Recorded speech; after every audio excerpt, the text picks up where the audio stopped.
Welcome back to At the Table. I'm Lisa James. We often think about moving in terms of the house itself. How many bedrooms do we need?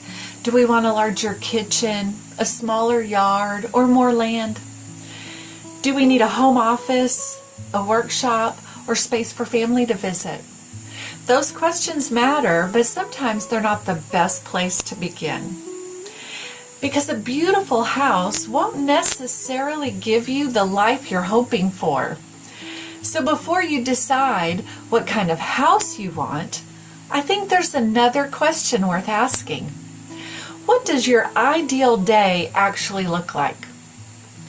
Not your vacation day, not when everything goes perfectly, just a normal day in the life you'd like to be living. What time do you wake up? What do you see when you look out the window?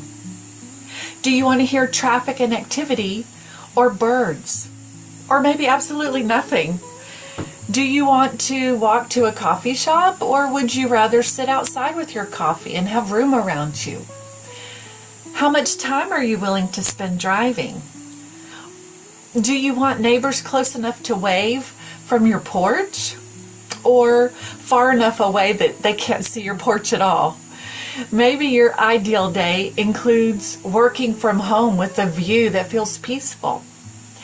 Maybe it includes tending a garden, caring for animals, or having a workshop where you can finally begin the projects you keep putting off. Maybe you want to be close to restaurants and live music and dancing and community events. Or maybe you simply want to finish the day without feeling as though you've spent all of it rushing from one place to another. None of those answers is right or wrong, but they tell us more than a list of desired home features ever could. For example, you may think you want 10 acres, but when we talk about what 10 acres requires, the mowing, maintenance, fencing, equipment, and time, you may realize that what you actually want is privacy. And privacy might be possible on 1 or 2 thoughtfully chosen acres.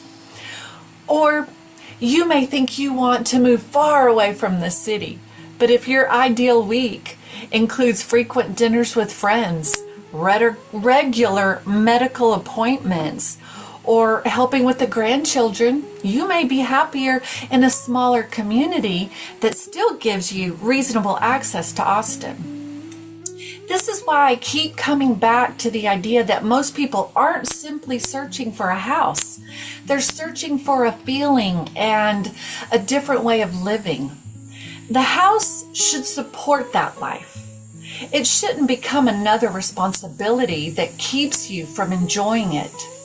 So if you've been thinking about moving, try this before looking at listings. Write down what you want a normal day to feel like. Think about your mornings, your work, the people you want nearby, and how you want to spend your evenings.